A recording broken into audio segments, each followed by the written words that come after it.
Daging panggang Ibu Tiri by Sultan Diko Bab 2. Mana dagingku? Farida sangat ketakutan. Ia memejamkan mata tak sanggup bila harus bertatap muka dengan sosok misterius ini. Tangan itu kemudian memeluk erat pinggang Farida. Dengkusan napas terasa panas di balik daun telinganya. Siapa sosok ini? Kurang ajar sekali. Berani-beraninya ia mendekap tubuh molek istri orang dari belakang begini. Andai sosok ini manusia rasanya ingin sekali memberinya pelajaran. Loh, kok malah diam? Mana dagingku? Seketika itu pula Farida sadar bahwa yang memeluk tubuhnya adalah Danu, suaminya sendiri. Ia pun membukakan mata dan menoleh. Daging apa, Mas? Tanya Farida kebingungan. Loh, kok tanya daging apa? Iya, daging panggang kita berbuka puasa tadi. Farida menghela napas panjang. Ternyata Danu mempertanyakan daging panggang kita berbuka puasa sore tadi. Ia tak pernah menyangka kalau sang suami sangat menyukai masakannya. Sampai-sampai sepulang dari masjid, yang ditanya hanyalah daging panggang saja, bukan dirinya. Masih ada di dapur, ucap Farida. Gegas saja ia mengambil daging yang dimaksud oleh suaminya. Setelah mengambil daging panggang itu, Farida masih saja termenung. Kegelisahan belum juga sirna dalam benaknya. Kamu tadi kemana? Dipanggil-panggil kok gak buka pintu?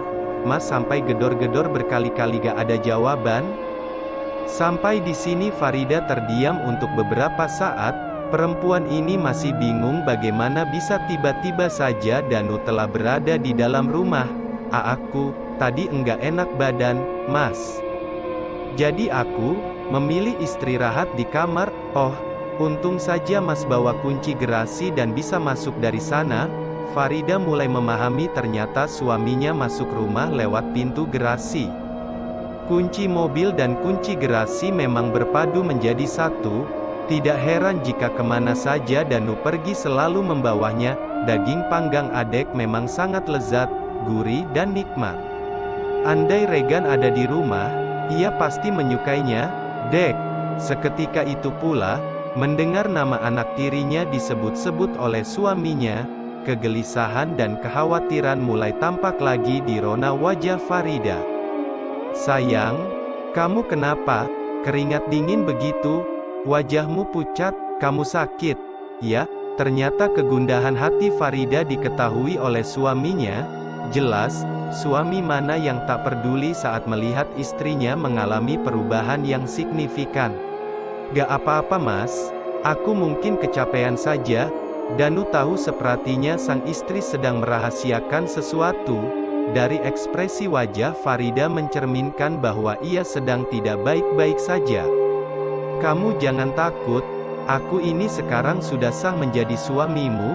Jadi, aku harap tidak ada rahasia di antara kita. Farida terperanjat tak kala mendengarkan penuturan Danu, yang mengatakan bahwa dirinya menyembunyikan sebuah rahasia. Tidak, Mas, aku baik-baik saja dan tidak ada yang aku sembunyikan pada Mas, jawab Farida, terbata-bata. Sebaiknya begitu, jangan ada yang kita tutup-tutupi, ujar Danu lagi. Lelaki itu menghentikan kegiatan makannya, kemudian membelai rambut sang istri dan mengajaknya untuk segera beristirahat. Mengingat hari sudah larut malam, takut nanti kesiangan untuk bangun sahur. Farida yang sejatinya sudah kelelahan, akibat rutinitas seorang ibu rumah tangga hanya menurut saja. Danu adalah orang kaya, kediamannya cukup besar dibandingkan hunian-hunian warga sekitar. Tidaklah heran jika wanita yang baru saja ia nikahi ini, cukup kewalahan melakukan kegiatan sebagai nyonya rumah. Sebenarnya ada seorang pembantu yang bernama Wati, namun saat ini sedang pulang kampung, dengan alasan ingin melewati bulan suci Ramadan bersama keluarganya di desa. Tinggal di rumah besar hanya berdua saja, membuat hunian itu sedikit menggoyahkan iman bagi siapa saja yang tinggal di rumah ini. Jam menunjukkan pukul 12 malam, sepasang pengantin baru sedang tertidur pulas. Namun tiba-tiba saja Danu terjaga dari tidur. Ia dikagetkan oleh suara gemercik air yang tak henti-hentinya yang berasal dari arah kamar mandi. Melihat Farida sudah tidak ada lagi di sampingnya, timbullah sebuah keanehan kenapa ia mandi di tengah malam begini. Akhirnya pria itu bangkit dari atas tempat tidur dan kemudian menuju ke sumber suara. Setibanya di kamar mandi, Danu tidak menemukan istrinya. Yang terlihat hanyalah sebuah gemericik yang keluar dari shower keran air mandi. Sesaat kemudian ia seolah mendengar ada suara seperti orang menyangkul di halaman belakang rumah. Dengan pikiran positif Danu melangkahkan kaki ke arah suara tersebut. Alangkah terkejutnya ia tak kala mendapati seseorang sedang menggali tanah. Perlahan-lahan pria itu mengawasi dari kejauhan untuk mengetahui sedang apa orang ini. Tidak ingin berlama-lama lagi, suami Farida ini langsung saja menghampirinya. Dengan membawa amarah yang bergejolak dalam dada, berani-beraninya orang ini menggali tanah di halaman rumah tanpa sepengetahuannya. Langkah kaki Danu terhenti saat mengetahui sosok ini, ternyata adalah Farida istrinya. "Sayang, kamu kenapa tengah malam begini berada di halaman belakang?" tanya Danu pada Farida. Farida tidak menjawab. Yang terdengar hanyalah sebuah rintih tangis yang sangat memilukan, seperti disayat sembilu. Ratapannya semakin menyedihkan, tak kala ia melihat sesuatu di dalam lubang yang baru saja digalinya. Sampai di sini Danu cukup heran dengan perbuatan istrinya. Apa yang sedang ia tangisi, sampai-sampai menangis terisak pilu seperti itu. Ada perasaan ragu untuk menghampirinya secara lebih dekat lagi, karena sosok ini tak menjawab dan juga tak berpaling saat dipanggil. "Kamu kenapa menangis tengah malam, di luar rumah begini?" tanya Danu sekali lagi. Antara ragu dan bimbang, akhirnya ia mendekat.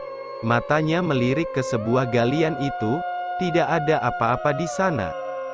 Pria ini memberanikan diri untuk menyentuh lembut di pundaknya. Farida tetap tak menoleh, wanita ini hanya menghentikan tangisannya saja. Jantung Danu seakan ingin keluar dari tempatnya, ketika melihat daging-daging di wajah perempuan ini seperti habis dikuliti. Tanpa sadar tangannya yang dari tadi memegah bahu wanita ini terlepas dari tubuhnya. Sangat mengerikan, seluruh tubuh sosok ini ternyata tidak memiliki daging lagi. Tanpa berpikir panjang, gegas saja Danu meninggalkan sosok yang mengerikan ini. Ia berlari sekencang-kencangnya menuju rumah, buru-buru langsung masuk ke dalam kamar. Mengunci pintu rapat-rapat, deru napas memburu seperti abis berlari puluhan meter saja. "Mas dari mana?" tanya Farida. Danu terperanjat, ia terkejut bukan main.